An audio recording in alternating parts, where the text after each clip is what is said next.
we as a family felt, with all of his, well, of course the city council, he was in the city council after he retired from the police department. So served Jefferson County and the city his entire adult life here. And we thought it was apropos that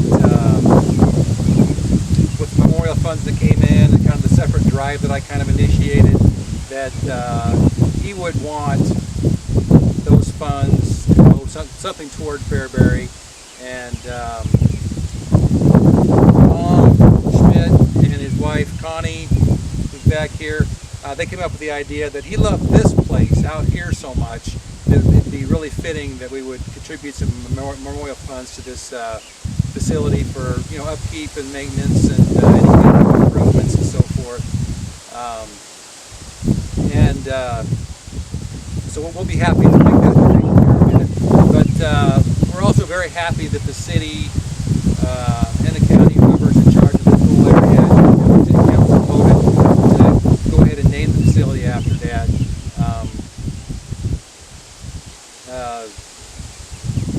Years from now, I'm sure officers will come around, won't much have an idea who he was, but he was a pretty big part in moving the range from where it was.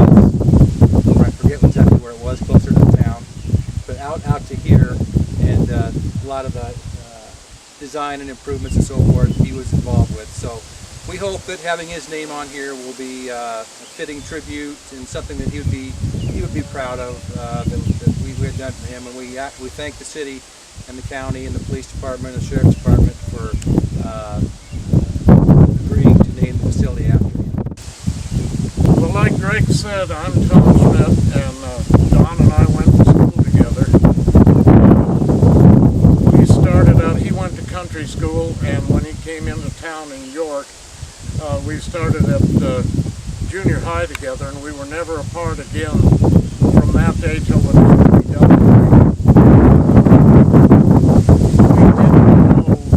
He didn't know that I'd gone into law enforcement, and I didn't know that he had. And after we'd been apart a couple of years, we got together again, and he told me he was working for the sheriff's department, and I said, so am I. And so we got together and we went up to York, to our old hometown, and we went in to see the police chief up there, who knew both of us very well. In fact, his picture was still on the wall, which they took down shortly after that because he'd been captured. But we went in to see him, and we told the chief, he said, what are you two doing back in this town? Kind of like, I thought you were gone for good. And we told him we were both in law enforcement and what we were doing. And the guy, for a police chief, he wasn't a real people person anyway, but he just went like this, and shook his head and shut the door. So we left, and later on I left the police department, and I was a deputy United States Marshal for 4 years, so I kind of lost contact with Don over that time because I traveled the East Coast a lot. But when we got back together, he had gotten off the sheriff's department and on the police department. And Don's one concern, the thing that he was strongest on, is that he had this theory that a police officer should never carry a gun that he didn't know how to use. And he said in the old days they just handed you a gun and said, you're a cop, go out there and drive the car. And he said the main thing is when you go out on duty to come home alive. And he wanted to make sure everybody on the department came out here, learned to shoot their weapon, learned to qualify with it, learned to take it apart if they had to, put it back together. He was very, very, very much into officer safety.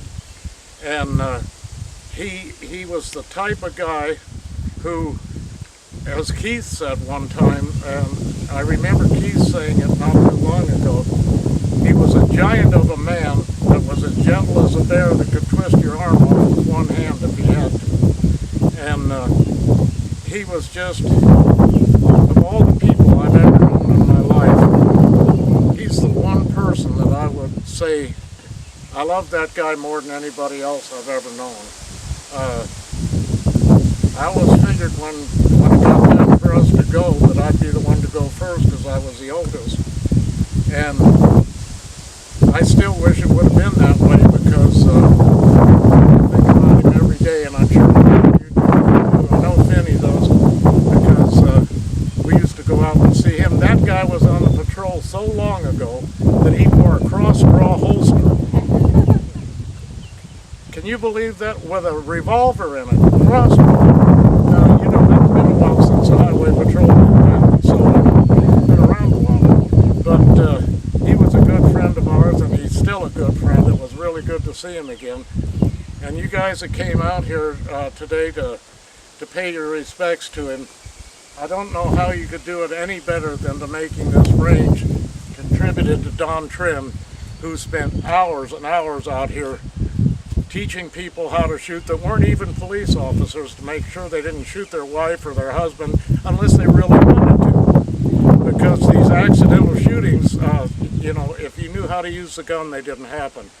Don Trimm, in my opinion, and I may be a little one-sided, he was the greatest individual I ever knew. And I just hope that in the 28 years that I was a policeman, that I at least casted a shadow on what he did, because he was the best. And I just am so proud of the city of Fairbury and the county for letting this happen. And all of us, Greg and all the rest of us, Kevin, we didn't mind doing the work to put the sign up as long as you guys were in favor of it, and you were. And we really appreciate that. And I hope that 20 or 30 years from now, somebody comes up there, they'll say, I think I remember Don Trimm. I remember when he was here. Nobody says that about me anymore because they didn't like me when I was there.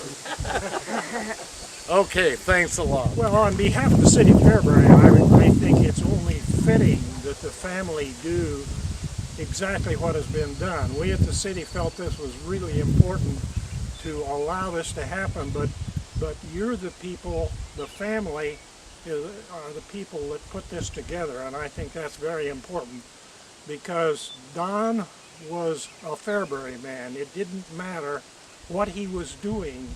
Fairbury was his hometown. Fairbury was what he stood for. He was that way from the time I knew him till the end. He always was interested to do the right thing. So I think this is very appropriately set up, and I'm glad that the city approved doing this. I'm very proud of it because Don and I were very good friends. We had of course, when people passed away, people just send in memorial funds and so forth, and then I had a little bit of a fund drive and a mailing I did and so forth. But we ended up with a check for $2,200, and I don't know who wants to take care of that or where that actually goes. But we certainly hope. Okay, yeah, I don't know if it's a special account that gets open or just a city account that you guys do or whatever. But we'll leave it to your best judgment on check needs a new paint job or a new roof, or if you want to do some improvements on the road or the targets or whatever you guys come up with. I think you got some kind of a thing. It's not free, but yeah, that type of thing. Whatever you guys think best to help the officers.